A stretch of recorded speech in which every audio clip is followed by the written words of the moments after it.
Reuben?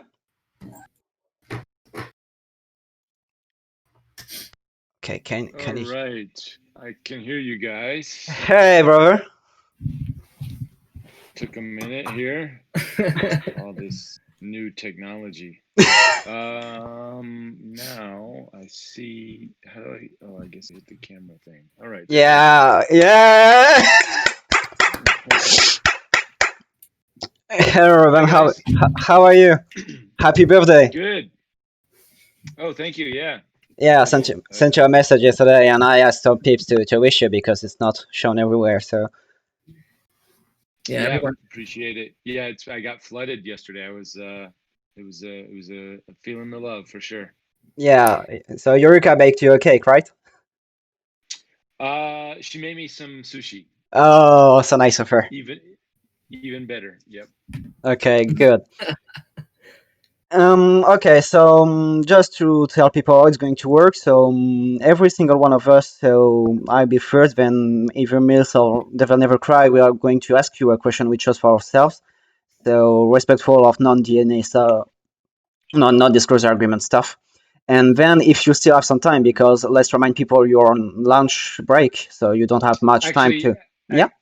actually, my job got canceled, so I can do a little more. I can Oh do my goodness.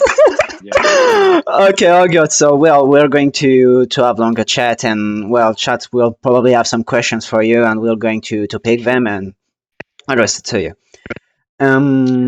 Okay, so to start, so I wanted to ask you a pretty good question, like about your role as Dante. So for reminding people, so DMC1 was Drew Combs acting as Dante, and being you've been taking the role starting from DMC3. Sorry, And guys. I had a call come in and I lost you. So oh, restart the question again. I haven't started it yet. Okay, so I'm Oh, going you to put haven't started. Okay. okay, so I'm going to put it short. So, um, even though most people picture Dante as being the DMC1 persona, you are directly associated with Dante. So when people think about Dante, they still think about you, and likewise. So I wanted you to, well, tell people how you feel about being Dante more than the original one. Original one. Sorry for pronunciation. You know. Right, right. Yeah, that was so long ago. What happened back then was so I think I've told this story in the past, but I'll try to quickly go through it. Um, Japanese produced games were doing the motion capture. It was more economical for them to do the motion capture with Japanese performers and actors in Japan. And then they would, after they got all of the data and everything and the captured things together, they would then go to America or Canada and hire English speaking voiceover artists to then dub over the motion capture that they already captured with Japanese performers. And I was in, back and forth between Japan and the US at that time. I had a company. I was launching a visual effects company, and my partner and I were pitching to Capcom, Konami, Square, other companies, other Japanese companies, that we could help them get a better performance if they actually hired native English speaking motion capture performers. And then if we did the motion capture in the final language that was going to be in anyways, instead of using Japanese actors, because what we noticed, what I noticed and my partner noticed, was that by doing the motions and the dialogue in Japanese, like Metal Gear did in the earlier Devil May Cry's and other earlier games, then the mannerisms and the when they're speaking doesn't quite match up with what's actually being said in the language. Is that, if that makes sense? So it's like watching like a kung fu movie, being dubbed back in the day, where the voice is kind of off, and then they're making up the cheesy dialogue and it doesn't match quite right. So noticing that and having that awareness and saying, hey guys, I speak fluent Japanese. My partner is Japanese. And I had connections in the States. Why don't we help you cast and bring actors from the States over to Japan to do the motion capture? And many companies liked that idea. Capcom specifically was very much open to that, and we did a test project with Resident Evil Outbreak, which they had already done the bulk of the capture with Japanese performers, but there were some pickup shots that they needed to get, and they said, "Look, it's a small budget.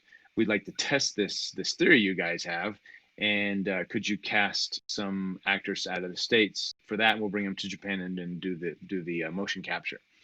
So we did that. Success. And as we're finishing that, literally, they come to us and they say, "Hey, we have another project that went so well. We have another project, Devil May Cry 3, and we'd like to try the same process with you guys." And we're like, "Yeah, big fan of Devil May Cry. It was already on my radar. I was already playing it." And then they said, "Oh, by the way, Reuben, you kind of look like Dante. Why don't you audition for the role?" So I was wearing my producer hat, but then doing acting and stuff at the time as well. I said, "Yeah, I'd love to. What an honor." So I actually auditioned for the role 3 times, and at different stages, for the motion capture portion, for the voiceover portion, and then I did a separate interview just in Japan, in the very beginning, that sort of got Capcom on the idea of casting me for that role. So that's kind of a long story of how it came about, but it was a completely different process than what they were doing in the past. So I think that warranted in the recast, so to say. Not to say that his name, Drew Combs, I think, is that his name? Yeah, it is. Not to say there was anything wrong or there. It was just Capcom was trying to do a whole different approach where. And the other part, that this was before full performance capture. Right now, full performance capture is like the thing, right? Since Avatar the movie, everybody's doing full performance where it's facial, physical, and the voice all at the same time. So they're casting it very much like a film. Even the 3D scans, they're doing a lot of 3D scans of the actors and performers. Some depends on the projects, where they're putting the full person in the game, like full package.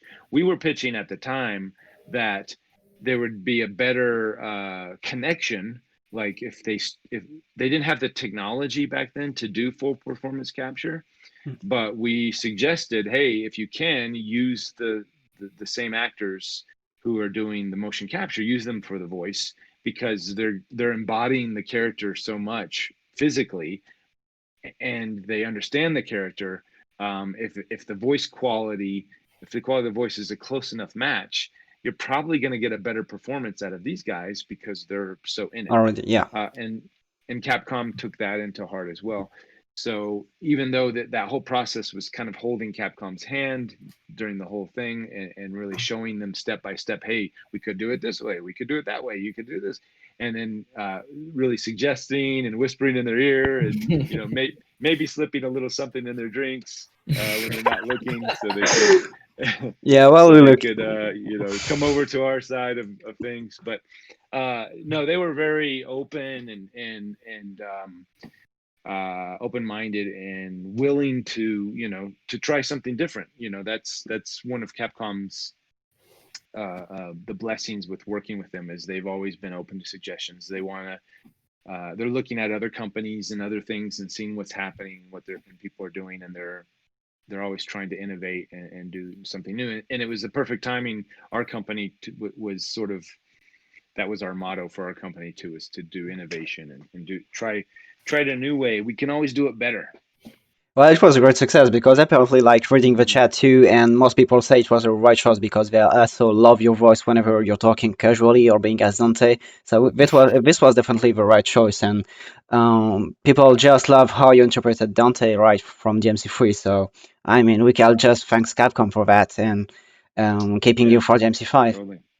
Um, Yeah. That was also the process, and I appreciate the fans, and You know, I'm just being me. So I get I'm lucky that that formula sort of worked. Yeah, yours the worst I've seem to have fun because well, we all have in mind some of these videos when you just have fun with Dan and throwing away some stuff. Like I remember the big stick thing and you were faking plugging into the toilet and chasing around. Yeah, yeah. Yeah. We were at a an anime convention, and they, you know, they have you know, hentai stuff, right? And there's a lot, and and with hentai, there's always this association with you know, tentacles Yeah. and wetness. So so the idea, it was late night. It was a late night panel, and then it was like, well, let's go with that theme and see how we can coerce Dan into you know, doing some strange stuff, and obviously from the video. Well, both of you have such. It just looks like you have some insane chemistry, so I'm just Yeah, not yeah. surprised. Dan and I, see, we started working together. Like, I've known this guy for In like 20 Power years Rangers, now. right? And Power Rangers, yeah, we were both stuntmen originally before he got the job as Quantum Ranger. Um, we was just a stunt guy, and we were like on a set in the suits, you know, in the monster suits, just goofing off and you know, having a good time. So that's where I knew Dan from. I also knew Johnny from Power Rangers. I didn't. Johnny never did stunts. He was the actor already casted, but I knew he had, you know, the ability. He was, at that time, he was up and coming with his voice work as well. So he had like all the talent that was needed for that role. And I remember calling. I called Johnny way back during DMC3. He actually auditioned for Dante. All right. Wow. Imagine if you both were in complete opposite shoes. That would be. Yeah, that would. Everything happens for a reason. But yeah, he was back in the early. I called in originally. So back then, um, because our company was just starting out, we wanted to be very careful with who we brought in to audition, Yeah, makes sense. and we wanted, and because we had to supply visas and bring actors over to Japan, and with Japanese culture and business, when you introduce somebody, you're essentially responsible 100%. So you know, in America and I'm sure other parts of the world, there's different laws and things where if somebody does something terrible under your sponsorship or whatever, you can kind of get out of it. You're like, well, I had no idea, you know, that person, you know, was a drug user or did some, you know, something terrible that I don't know, you know, and you can sort of like disconnect. In Japan culture, you can't do that. Like, whoever you bring over, you're now that you are the face of that person. So if that person Yeah. committed a crime in Japan or did something horrendous, um, then myself and my partner in our company would be fully responsible, and we would then, you know, literally, you know, go to jail on behalf of that person. Wow. Damn. Or in the business world, it's even more cutthroat, where they would literally, we would never get a job again. We would be blacklisted for eternity. So knowing that, we had to be super careful with who we even brought into auditions, because if they, you know, so if they got picked and then they would go to Japan. So I, you know, we kept the audition small, and I kind of personally vetted people that I've worked with in the past, Dan, Johnny, um, people that I knew would one, be able to handle the stress of being in a different country, working with a different language. And most of the Power Ranger actors have done that. You know, they worked with Koichi and Alpha Stunts Hmm. and the Japanese stunt team, so they understand this.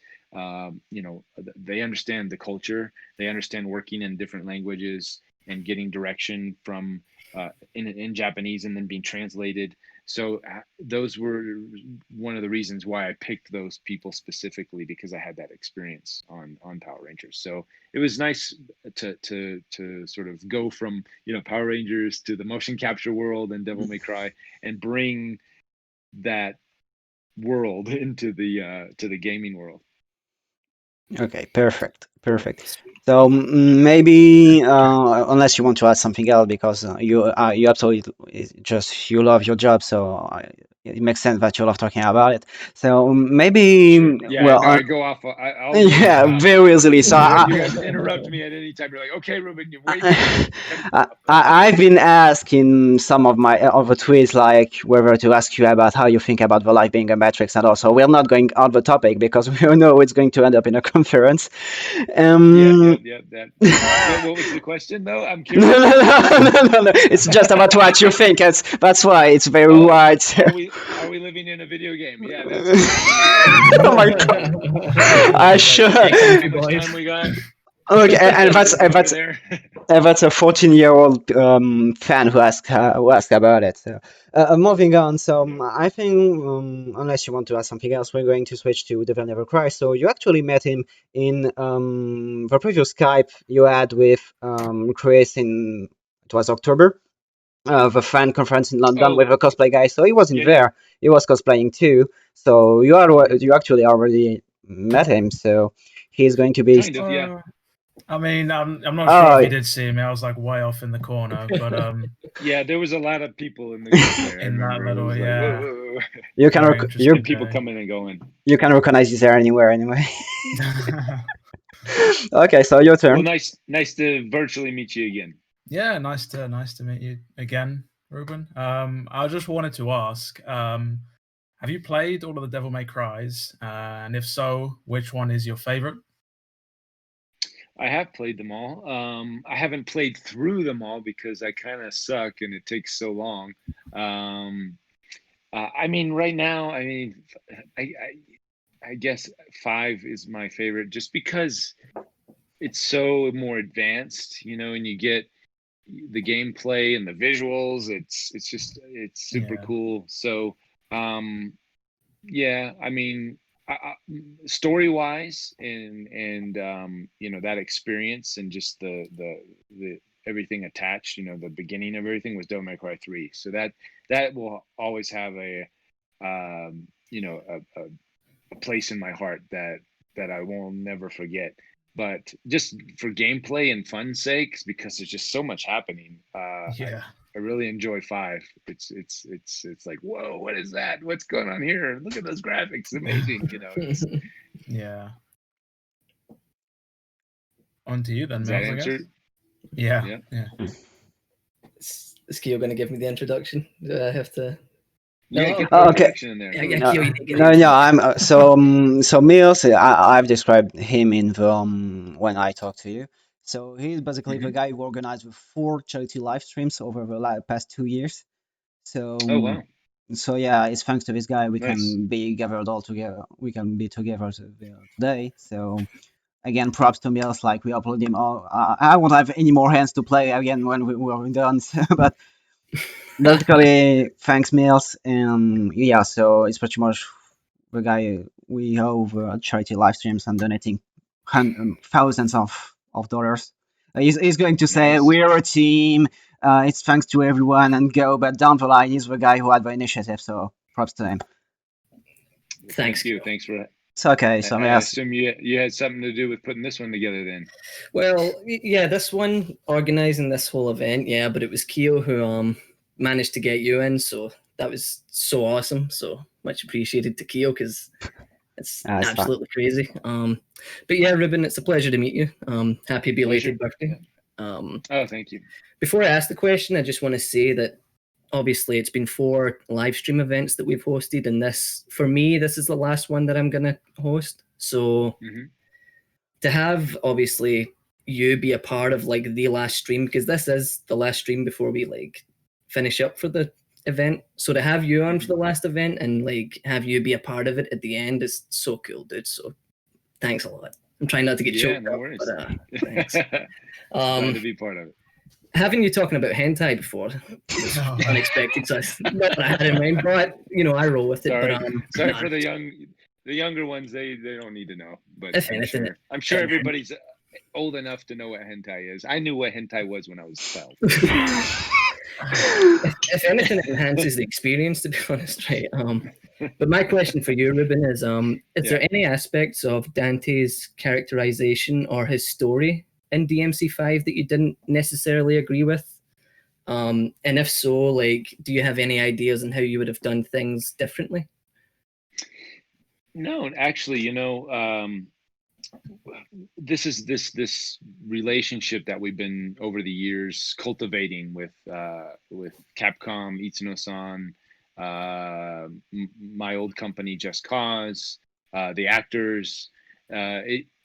What's really happened, even though there was like a 10 or 11 year break before we all came back, but we still kind of kept in touch, and we're working on other projects together, and there's always been this relationship. So what was really nice was when we got on set, it was just like, oh, we've all done this before, we all know each other, and there's a trust that had been created working when you work with somebody and when you work with a group for so long. So initially, when I got the script and I got the materials and I was looking over it, I was like, oh my God, this is not good. This is going to be a rough project. And at that time, I only read the English script first. Not in the past, I was actually responsible for translating the Japanese to English scripts. So because I had left my company, Just Cause, and sort of left that to my partner to pursue documentary work and other stuff. I was really, for DevilNeverCry 5, just hired on as an actor, right, and not as a producer. So I was worried. To be honest, I was really worried. And then when we got to Japan and we got on set and we started having the dialogue and talking to Itsuno-san, we're like, hey, what does this mean? And what's going on here? And then he would explain it. We're like, that's not at all what the English translation says. So then, and usually projects are very time the time to shoot them is tight. Budgets are tight, so you have to go and just kind of work on the fly. Luckily, we had a little more time than on normal sets to work those things out. And I think, Itsuno-san and Yuji Shimomura, the cutscene director, and everybody involved, I think they kind of knew, they, from us working in the past, that these issues come up, and we need that time to have a dialogue, that time to explain things and do everything. So we literally rewrote the script in real time as I'm looking at the Japanese script, and then explaining the meaning. There's another guy, Mike McNara, who was also just pivotal to that whole experience of translating. He's an American guy, but he grew up in Japan, and like me, speaks fluent Japanese. His Japanese is even better, like the details and everything. It's amazing. So he was really able, him and I were really able to understand what Yuji and Shimomura wanted. And then we would be able to translate that to the Dan and Johnny, myself, and the other actors, Brian, and involved. And then we would all just come up with the best dialogue to match, the intention. And as we were doing that, and I was getting the real story of, oh, this is what's supposed to happen, and this is what they're saying, and these are the things.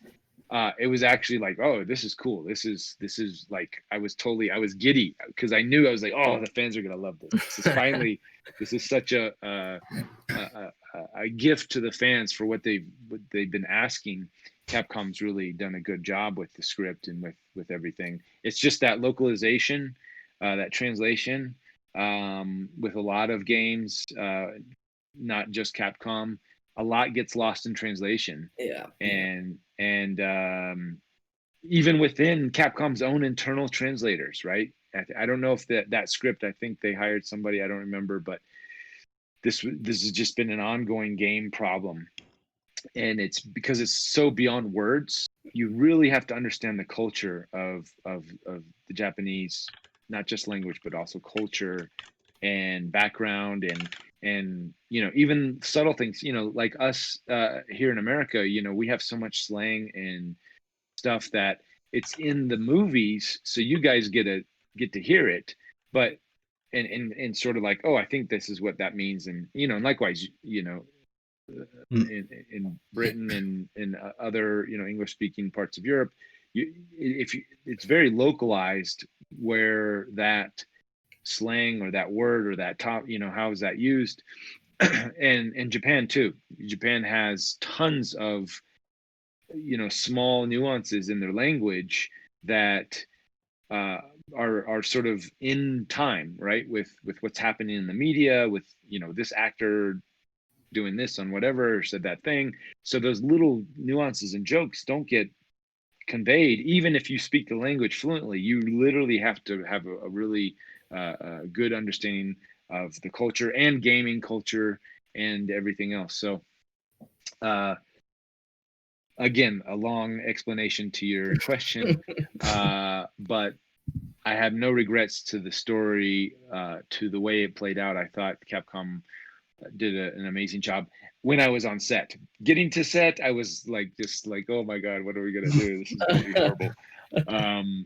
But once we got on set and we were doing it, and then again, Itsuno-san was super giving, and with the trusting us to change the dialogue, to come up with new stuff, and to add ideas and say, oh, how about this and how about that.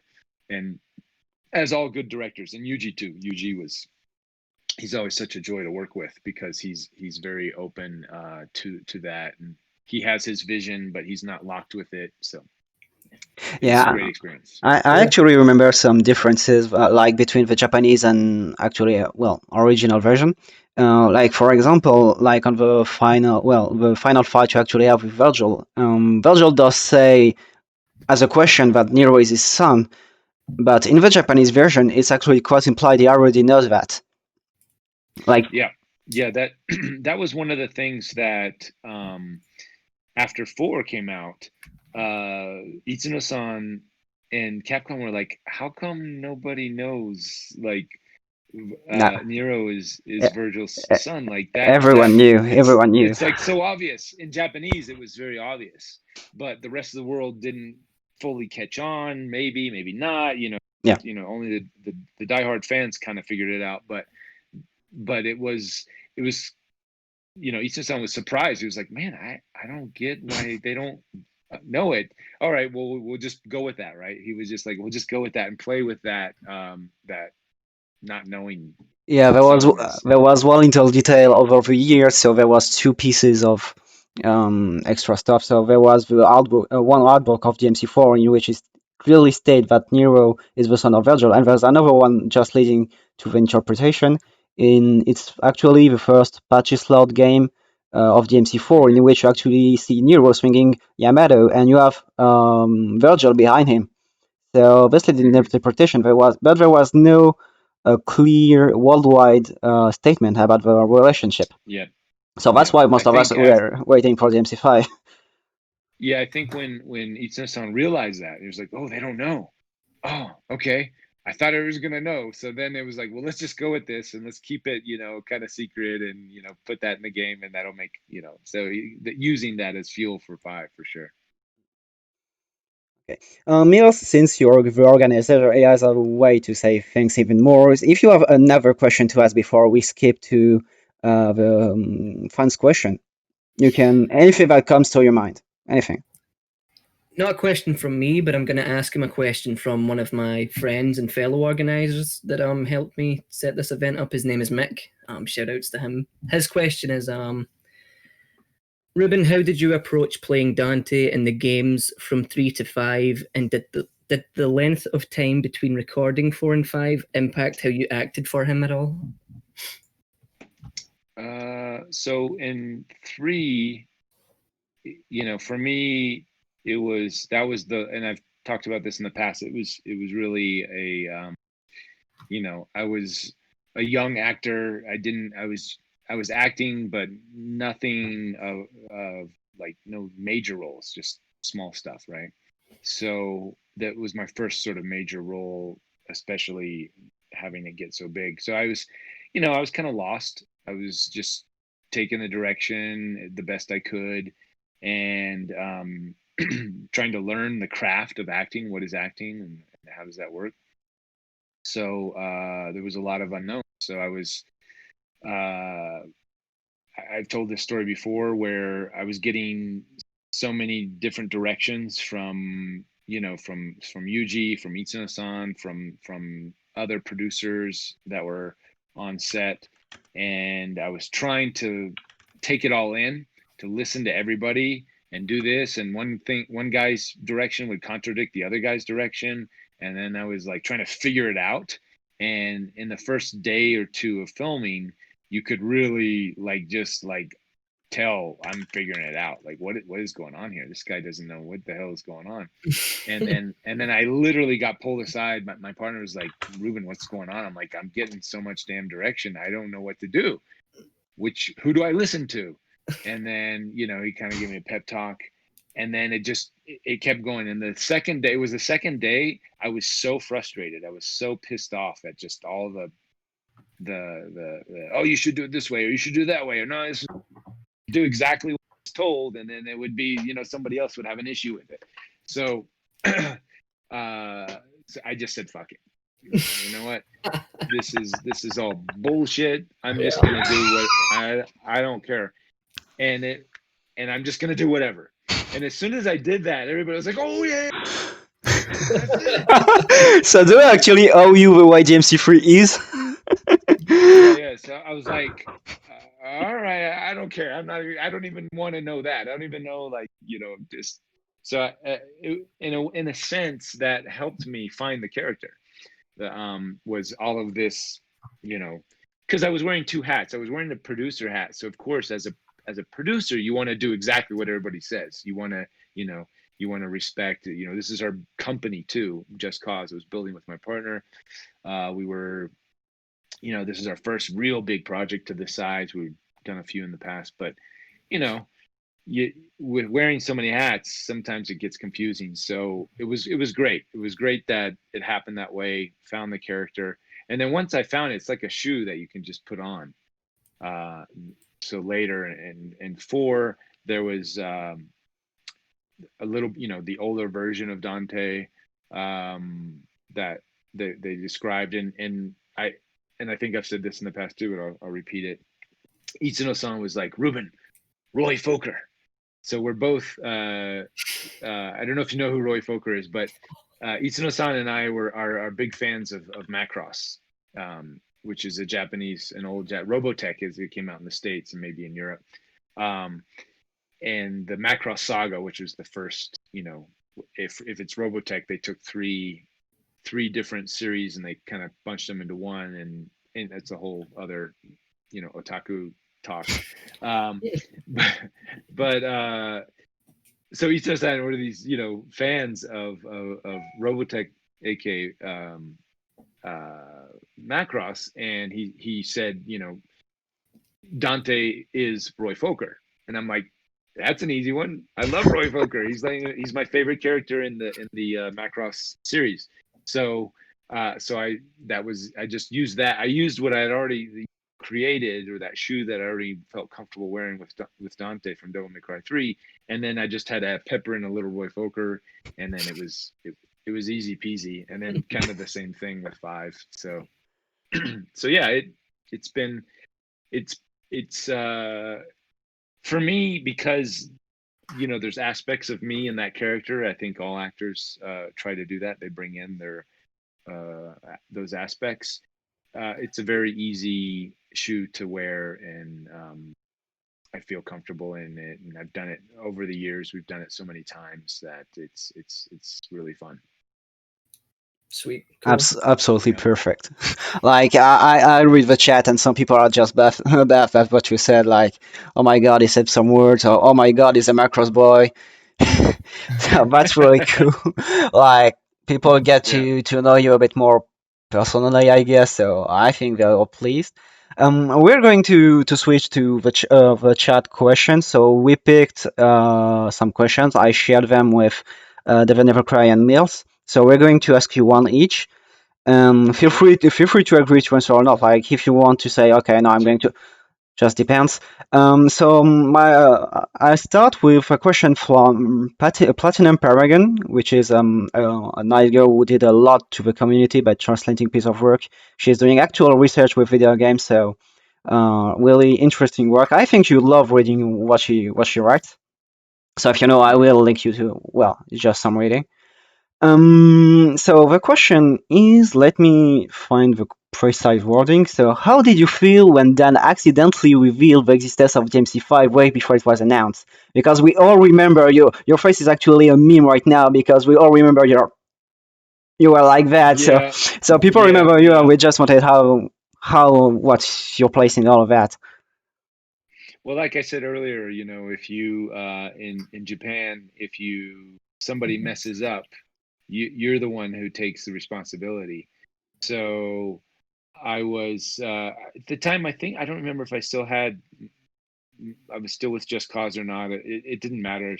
I was, you know, helped build this company.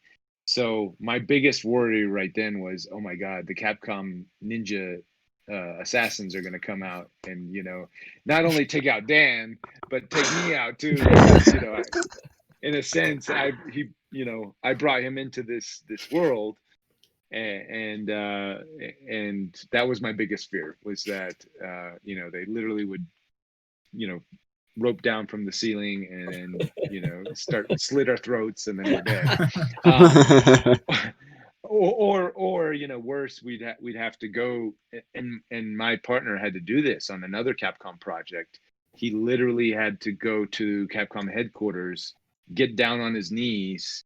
I don't know if you know Japanese culture, where you literally had, you know, full honorable, you know, if this was back in the day, he'd be cutting his stomach open and someone would chop his head off, right? That's the culture that comes from. Is like, if you've dishonored the, you know, the client, or the, you know, the guy who's feeding you, it's harakiri, man. You gotta Yikes! so and this was over, you know, what on the West, you know, somebody wrote, this was on a Resident Evil game, somebody wrote a voice actor wrote on his resume Resident Evil 5, right? So that got out. You know, he published it somewhere and then all the media is like, oh my God, Resident Evil 5, it's real, right? So you know, rumors are real, confirmed here, right? You get all that all the time. So and the video game industry is so, like, I don't know, it's just crazy how people, you know, take one thing from a resume and go, and then the media jumps on it, and then everybody. So that's what happened with that. And then because this actor was a voice actor, he didn't know how, you know, even though he signed an NDA and all this stuff, a lot of the, you know, and we didn't go take the time to vet him, and we didn't think it was just a guy coming in to say a couple lines in Swahili. So we didn't think anything of it. But then, yeah, my partner had to literally go down to Capcom, get on his hands and his knees, and beg for forgiveness. That's crazy. Wow. And basically say, you don't have to pay us for the next, you know, project. We'll do a full project for free, that kind of thing. So, wow. you know, these are the things that happen. So a little slip of the mouth like that, immediately I'm like, oh my. Yeah, especially literally, since. am I gonna be, you know, flying to Osaka to, you know, I'm sorry, I beg for forgiveness, you know. Literally, that's what was going through my mind in that moment. I'm like, oh God, please, I hope this just gets washed away. And that explains a lot, actually. Yeah. Internet. Well, You we know, will. it was kind of played it off, and people were like, huh? And so Johnny was like,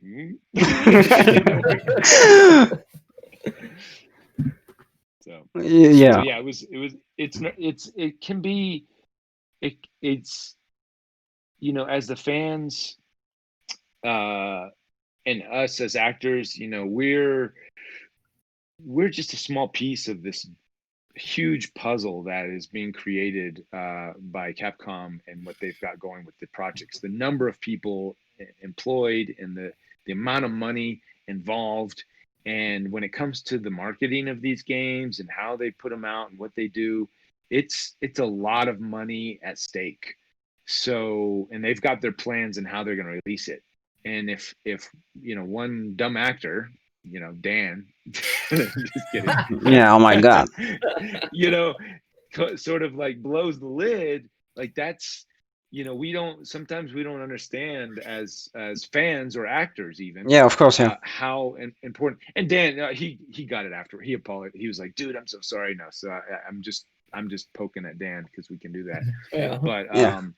But it's a big deal, and we forget sometimes just being the little peons we are on the totem chain, right? So we just had, it's something that we have to be super careful about, and I appreciate you, Kyo, for going talking about the NDAs and say, I know there's sensitive questions and these things. Yeah, of course. And respecting that and not pushing.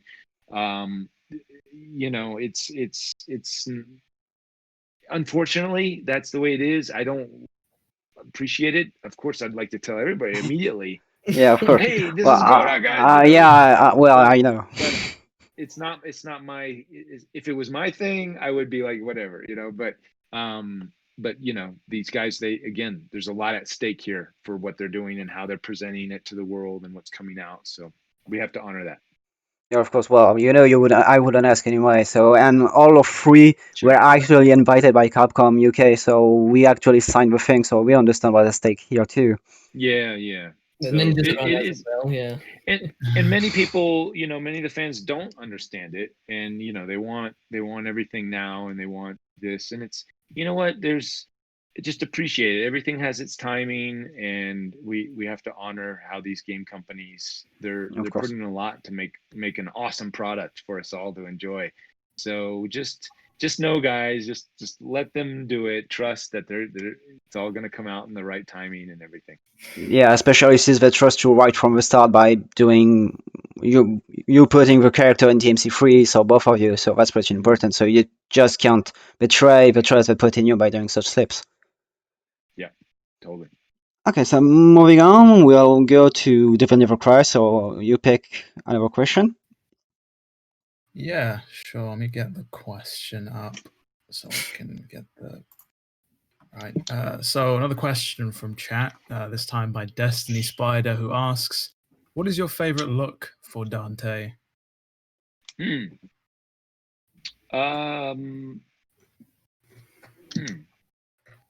Yeah, I really like 4 actually. I think it's a lot of leather. It's a big coat. It's a big thing, but I just like that kind of Western, cowboy, slick, cowboy. He's kind of like, but nice, in a sense. 3 and 5 are kind of like 5 is somewhere in the middle between 4 and 3, I think. Yeah. Suits you. And it's relaxed, and it's not, it's an easier thing to cosplay. I mean, like the 4 cosplay, right, is massive. Anybody who undertakes that. But so yeah, I think I've always appreciated. I really like the look of 4. I just think there's a lot going on there, and it just always when it first came out, it blew my mind. I was like, whoa, there's a lot. But yeah, it's cool. I like it. I don't know. It's well thought out. Yeah, chat seems to agree. A lot of people in chat seem to love Dante's Iron 4. Yeah. And we've got 200 people watching right now, so that's pretty huge. Great. It's the chaps, the chaps bring the uniform together. That's yeah. But Millz, you haven't cosplayed as Nico, so we could have easily 100 more, but you didn't. Okay, yeah, Reuben. So basically, this one time I might have cosplayed as Nico for the charity events, but we don't need to worry about that. Hey, that's cool. Each to their own. Yeah. It was my one and only cosplay experience. It was an experience. Okay, all right. It's an interesting choice, but glad you went there. If I recall, it was actually a bet that went wrong for me. So yeah, learned my lesson there. Yeah. Cool. Okay, so I've got a question. I could see it. Yeah, I had I couldn't get a good wig, so I had a Rambo wig. It was good stuff. Send me pics later. So I've got a question from Vicious Zen, who asked, "What was your favorite scene to do in all of the games? Like top favorite scene to do.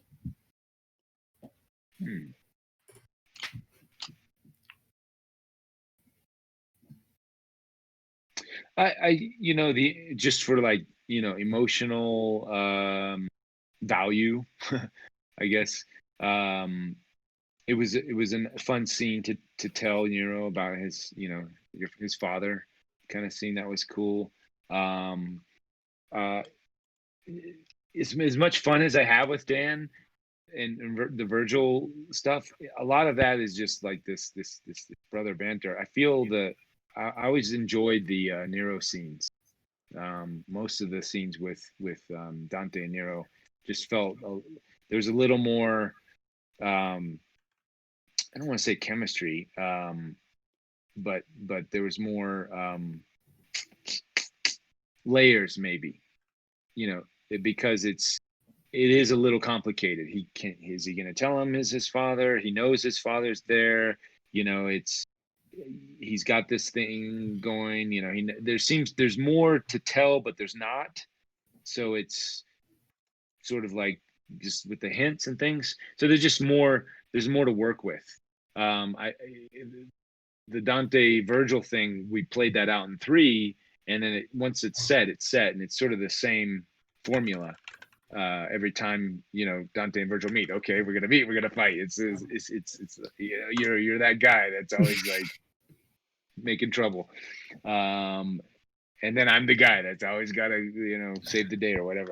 So that it gets kind of bland, and if you know what I mean, it gets kind of the same. Where with the Nero scenes, there always seems to be a little more juice, a little more something unspoken, right? Something not there. So it makes for an interesting scene, and I feel it comes across too. The way those scenes come together. I think it's probably one of like, in my opinion, like best showcases of acting in the entire series was that scene. Like, it was incredible. Like, first time I saw that, I was like, wow, DMC's getting deep. We got deep in there a little bit. That was that, and it's great to have that kind of writing, because you don't. In so many games, it's just shoot 'em up, beat 'em up, go to the next thing, and there's not to be able to have the time and the dialogue and the gameplay and the storytelling to pull those characters and to pull from those characters and bring them up and do that stuff. The only other game that I've been part of that's had that in depth is The Last of Us. Right. So, and they spend a lot of time with the character development going. Neil is just like on it. Like he's like that's some of the lessons that I tried to pull in and say, hey, Capcom, I'm working on Last of Us. Here's what they're doing. I mean, just in the sense, no Tracy, just in the sense of like character development. Like that's all. Not telling the story because, again, NDAs and stuff, but just saying, guys, they're really spending a lot of time with the character development over there. You want Last of Us or you want Uncharted, and that was a big thing. Capcom really respects those games and respects Naughty Dog and what they do. I think the whole gaming industry, I mean, you have to, like, they've set such a high bar. So I'm like, well, from my view, I think, from what I can see, having the opportunity to work with those guys, it's truly is character development and story is key. All right. Sweet. Okay, so Reuben, do you happen to have some extra time for an extra round of chat question? Because I know you're kind of a busy guy and a workaholic, so I'd rather ask you beforehand. Yeah, let me just go run to the bathroom right quick. If that's cool. Sure. Yeah, no problem. Just in case you do have, I've picked some extra questions, so I will be giving them to GNC or Millz. Just say if you're up to it or not. All right, 1 second. I'll be right back. Okay. Cool. No problem.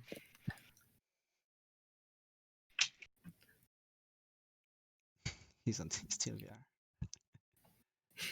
All right, we got to. Slip up. Damn it. Told you guys, so awesome. Classic. Yeah, so I picked like I actually picked 4 questions from the chat, and I'll be handing them over if it's okay with him. And of course, cool question, because we're tasteful man. I don't think And anybody was expecting the hentai right there. yeah, No, it was a curveball. I think at the end we are going to leave him like a minute or 2 or 3, whatever it fits, but to him to fully explain himself, so how he feels about the community, what he likes, just how he feels, if he wants to say something in particular, well, like, we don't know, just full expression on him. And after that we go for my part, for my DMC5 Nuzlocke part. Yeah. So me banging the table for 4 or 5 hours straight.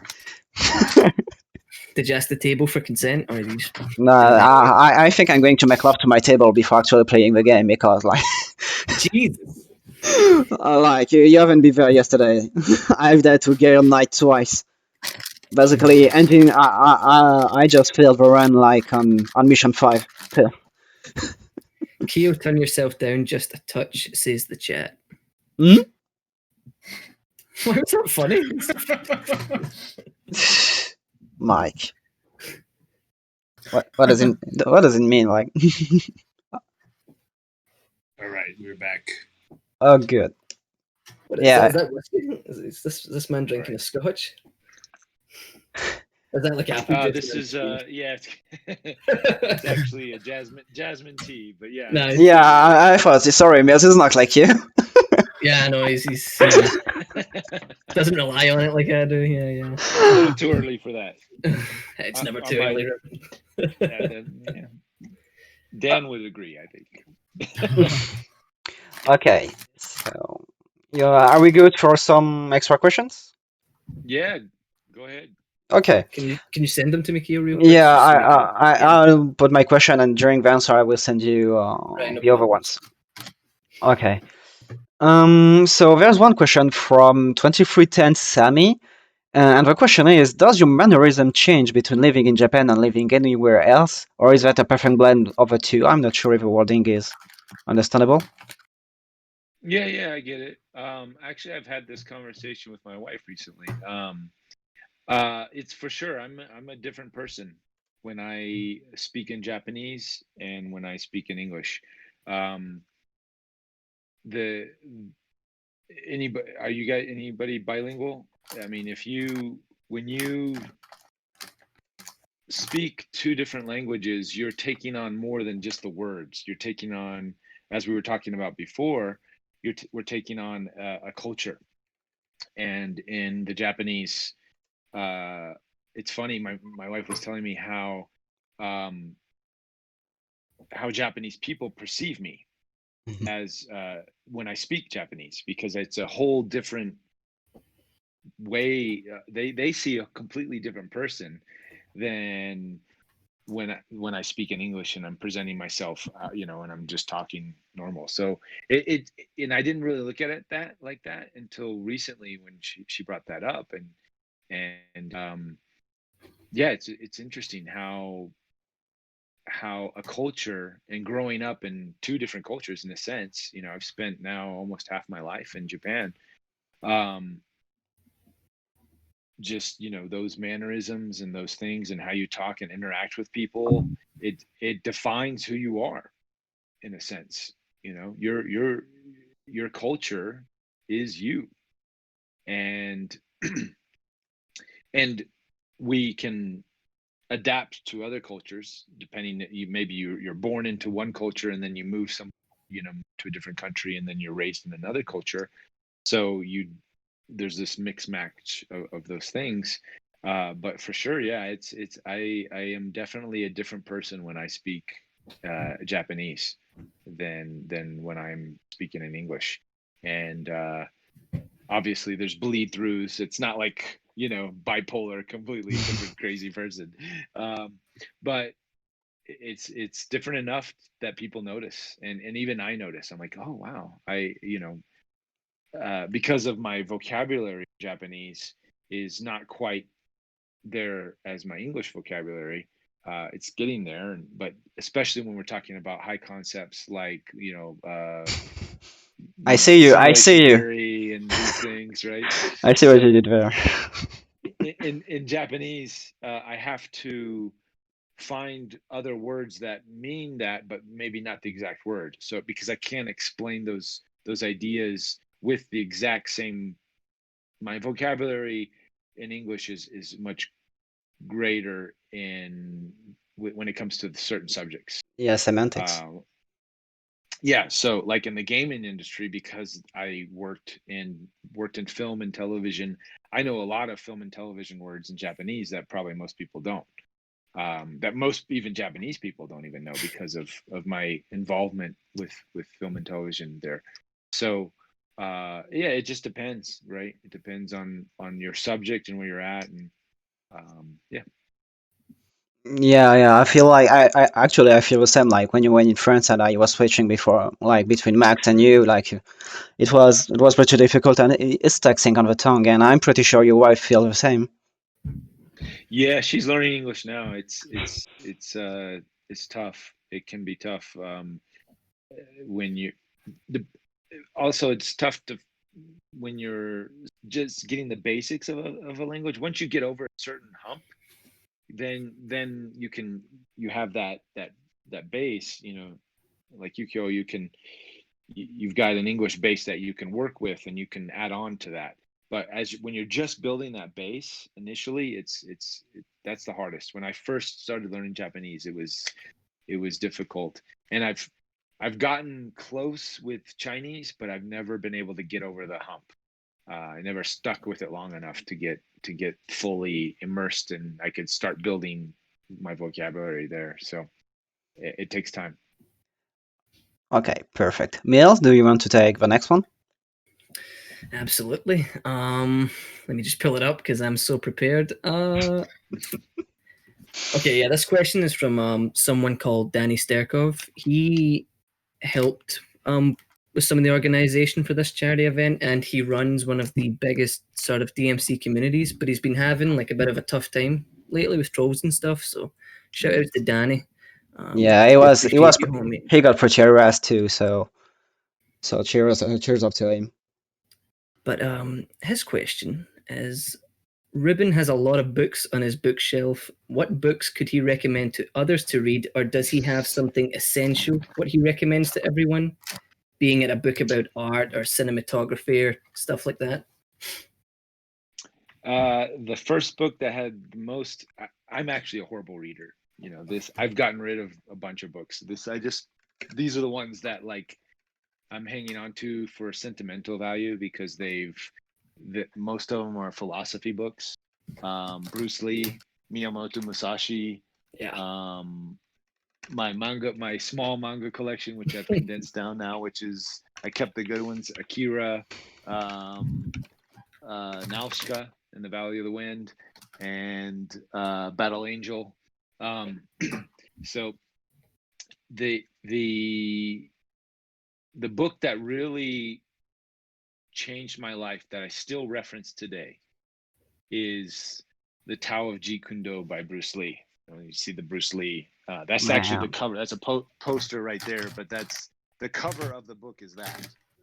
And that's a quote saying, "Knowing is not enough, you must apply. Willing is not enough, we must do." That's just one of many of Bruce Lee's amazing quotes. And most people think Bruce Lee is just this, martial arts screen guy. But for me, he influenced me in his philosophy in martial artist. Of course, he's a badass, looks great on film and amazing martial artist and actor. But his philosophy is really what just like that was the foundation for everything that I've done since a teenager, since learning martial arts to getting into acting, and then just life in general, just basic life things like that. There's so much power in that quote. Knowing is not enough, you must apply. Dante Willing talking is about not power. enough, you must do. Right. It's meaning you know, we can have ideas and things, but action is what gets things done in this world. You have to take action. And you know, as you guys organizing this event and everything, you have to take action. You can't just like wish it's going to happen. You know, you have there's certain things to do, and that's, you know, super basic. But a lot of people wonder why things never change, or why you know, complain a lot about stuff. Well, most 90% of the time is because you're not taking the action to make a difference. So yeah. Anyways, Bruce Lee, Tao of Ji Kundo. That is like the number one book Absolute you perfect. can Bruce you is the can man. get Yeah. that will change your life. I guarantee you. Change your whole way of thinking. Yeah, just feel like that. Do you have a favorite movie of Bruce's? Just real quick, like a favorite Bruce movie. Yeah, The Way of the Dragon was fun with Chuck Norris, but yeah, Enter the Dragon. Enter the it's very good. Dragon, like that's like it's got the Hollywood production values. It's got, you know, the all the cheesy stuff, but also the good philosophy, and you know, Bruce at his best, badass. Yeah. Yeah. Sweet. Cool. Thanks. Okay, yeah, and see your turn. Yeah. You ready? Take another chat here. Dr. Shy Guy asks, what was it like voicing Ken in Street Fighter? Were you already familiar with Ken as a character, or did you just bring your Dante energy to the role? No, I was very familiar with Ken of Street Fighter. In fact, I was since Street Fighter 2 came out, I had been an avid Street Fighter player. And when I say Oh. avid, like I had, that was my life. Street Fighter was my life. I literally would finish school and go hop in the, I was, when I was, let's see, still a sophomore in high school, it came out. My buddy was a junior, so that's like year 3 in high school, year 2 for me and year 3 for him. He had a car and a driver's license, so we would literally get out of school, I'd hop in his car and we'd drive to I know this is a different era than most of you guys. This is if you watch Stranger Things, actually that is my high school life. Why? Because it actually was shot at my high school, filmed at the high school I went to. Is Stranger Things is it's amazing. It's such a weird thing to why I was watching an episode last night. I'm on season 3. I'm a little late to the game, but it's just so funny. I'm like, oh my god, that is cool, and I literally went there.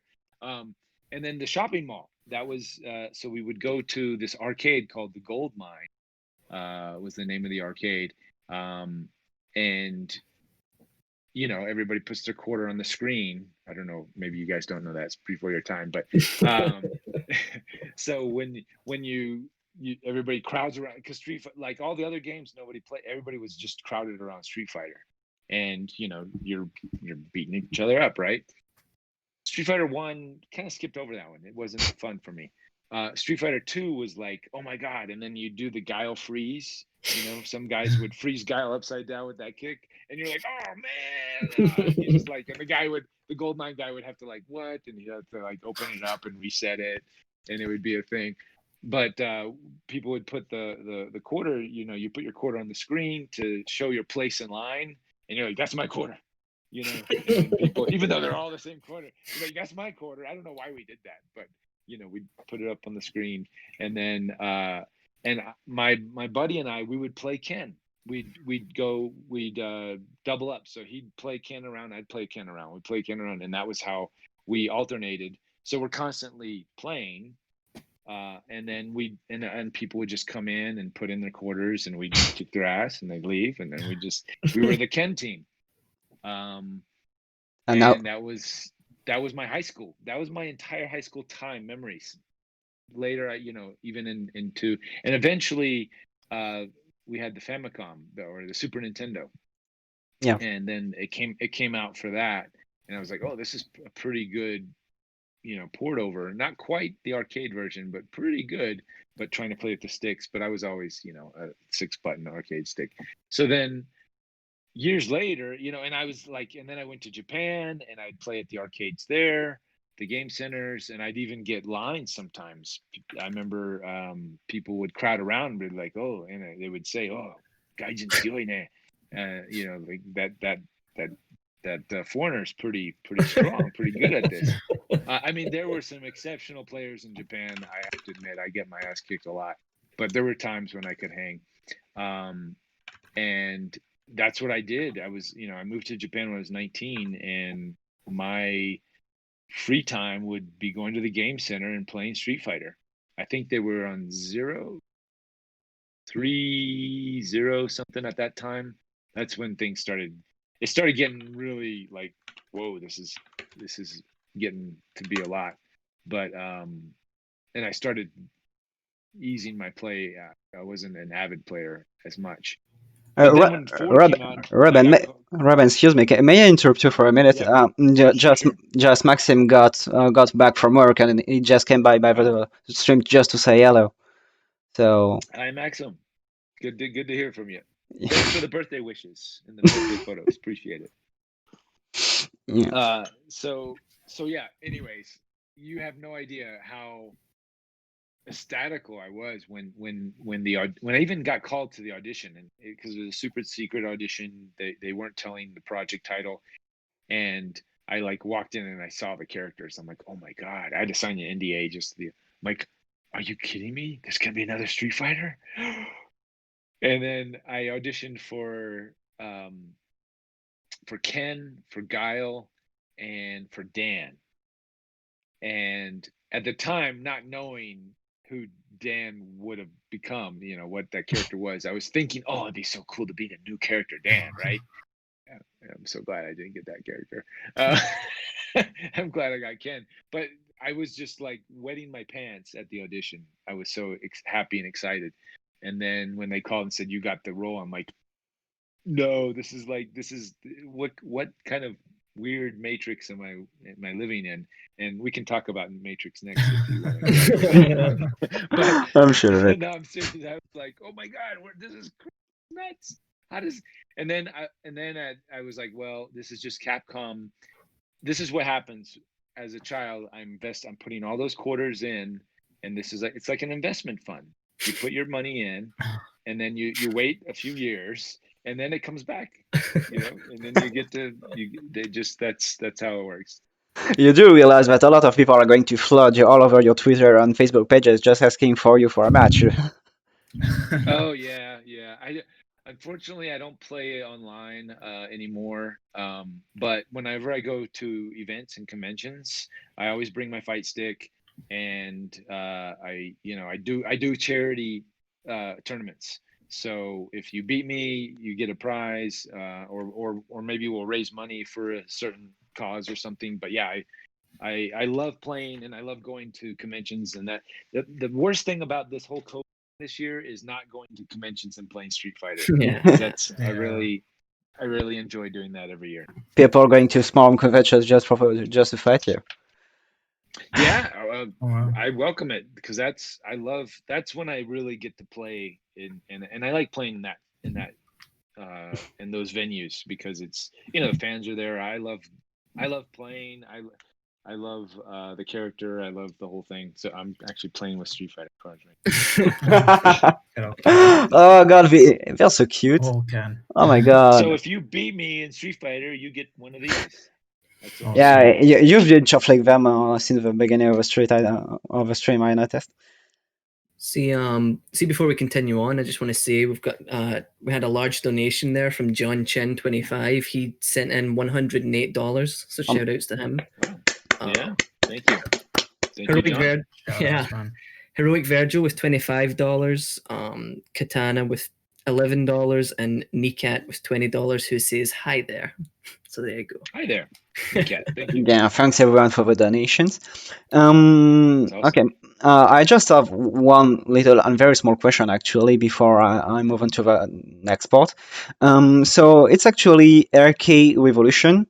So most of the community guys know about him because he actually won the convention just to play DMC5 demo. He was actually known by Capcom thanks to this. And RK asked if Dante as a child, so this is your own interpretation of a character, of course. If Dante as a child, do you think it would be a boy or a girl? Why not say girl just to be different, from Nero? Just So what? yeah, Okay, absolutely perfect. I think and we've seen those renditions of the female Dantes, the fan art. I'm sure you've seen those, or even cosplayers Yeah. doing female Dantes. So that could be kind of like pushing things that direction. I think it works quite well. I'm a fan of the female Dantes. Yeah, I know a couple of cosplayers who are doing female Dante. They're actually Yeah, quite awesome. yeah. They're amazing. Yeah, And some they're of the art just blows yeah, me away. I'm like, oh my god, what do people, the yeah. talent? It's amazing. You happen to share some of them actually on your Twitter by a simple retweet, and yeah, you can people can actually see some of the work done. Um, Absolutely. I have still a very small part dedicated to you before we stop this Q&A. I'm just leaving you a couple of minutes just if you want to say something to the DMC community, to the fans, whatever comes to your mind, you have the time you want just to express yourself. No questions. Cool.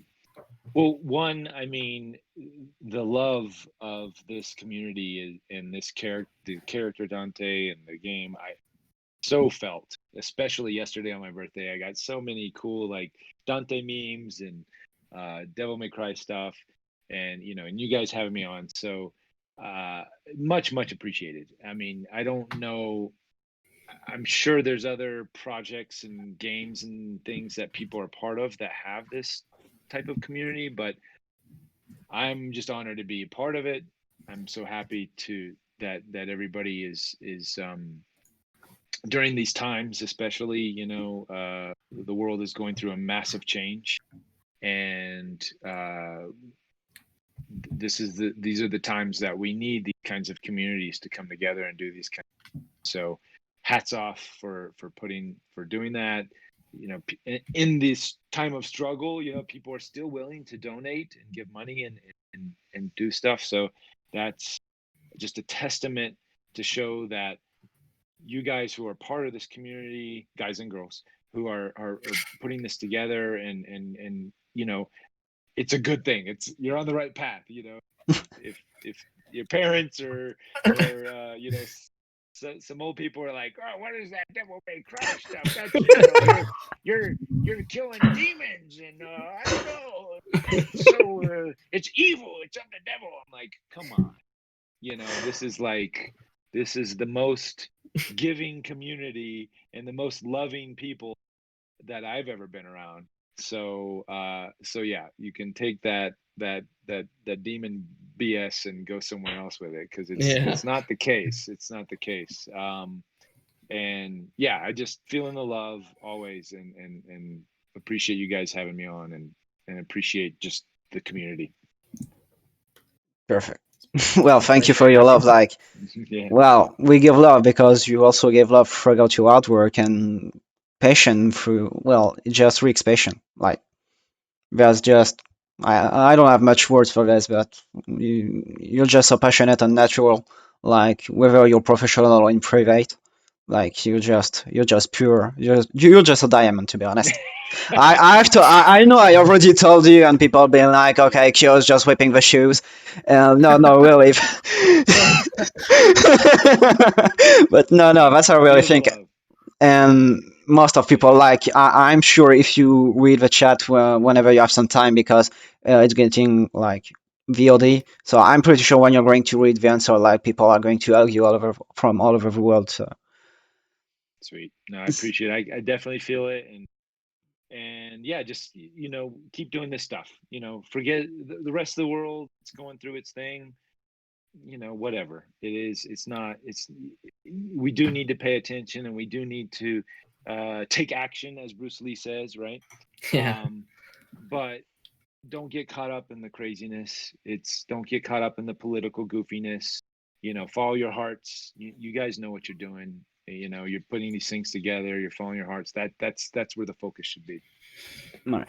Well, maybe if there's another charity stream with other organizer or whatever, I hope we're going to have you, Dan, and Johnny maybe all at the same time. That would be the greatest thing to ever happen.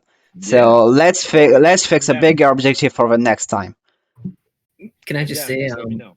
Can I just say? Because I done like an interview thing with Dan like last year when DMC5 came out, and he showed me the picture that he has in his wall of you. Do you know which picture that is? Yeah, that's incredible. Oh my god! Oh my goodness! Yeah, Dan and I worked on a TV show called Kicking It, and I got to play the role of Bobby Wasabi, right? So and Dan was helping out with stunts and also played some characters and stuff on there, and he held on to some of these. They were gonna throw them out, and he's like, "Reuben, you want these?" I'm like, "Absolutely, crazy! I have to have these." So it's hilarious. It's funny that Dan still has it on his wall. Yeah. I love it. Amazing. All right. It's been a pleasure to have you, and thanks again for coming on. It means a lot. Yeah, if you guys like Dante or Millz, if you want to say something, just say it because Millz, you're probably going to bed because you have work tomorrow. Well, if you want to stay some more, just sure. But since it's your last appearance in a charity live stream, I figure if you want to say some extra words, just go ahead. Me or Reuben? I'm confused. Is it me? No, you. We can say some words. Yeah, Millz. Okay, the only words I have to say is thanks to Vicious Sen, who sent in $25 and said, "Thank you everyone for doing this. Much appreciated. I'm sure the Doctors Without Borders will be very happy, and also maybe there's some fans of DMC in there who's going to go back and watch this and be like, oh, damn, I don't know. Maybe, who knows? But yeah, thanks everyone, and thanks to you guys for helping out and coming on board. And Gabe, anything? No, just to reiterate, it was an amazing event. The community is amazing, so I think it's crazy that this is going on, especially with the way the world is at the moment. Okay. We can still have fun in the middle of this chaos. Absolutely. Don't forget that. Crazy party all around the world. Okay, so about the stream in itself, so I'm going to, after this party is over, I'm going to take a break to 10 minutes, and then I'll be playing some DMC5. I will be doing a very hard challenge, which I call Nuzlocke, taken from Pokemon actually. And I will be playing some couple of hours. A lot of death are coming by. I will be banging my table much than I will actually play the game, I think. So we'll be kicking like for an extra 4 hours. So please, yeah, I'm all for charity. So yeah, a bit more for 4 hours, I think. Still, I'm motivated to do it, and I will beat this challenge. I swear to you. Awesome. Good job. It's not done yet. So thank you again, Reuben, for coming by. Much love to you. And thank you guys. Feel the love. And say hello to your wife from us. Will do. Thank you. Hi. And thanks for having me on. Keep doing what you're doing, and we'll do it again soon sometime. Sweet. Take care, Reuben. Thanks a lot. Much appreciated. Right, thanks. Thank you. God damn!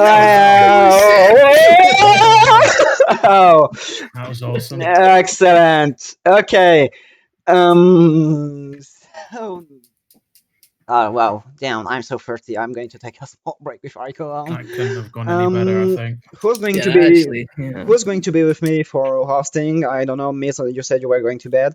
I'll stick around for a bit. Okay, perfect. What are you going? The reason I can't host too long is because Papa Bear and Mama Bear will be going to bed, and these walls are made out of paper, so Yeah. I end up whispering. It gets a little weird, So. Okay. Just for regular over there, man. I don't know. Guy, what do you want to do?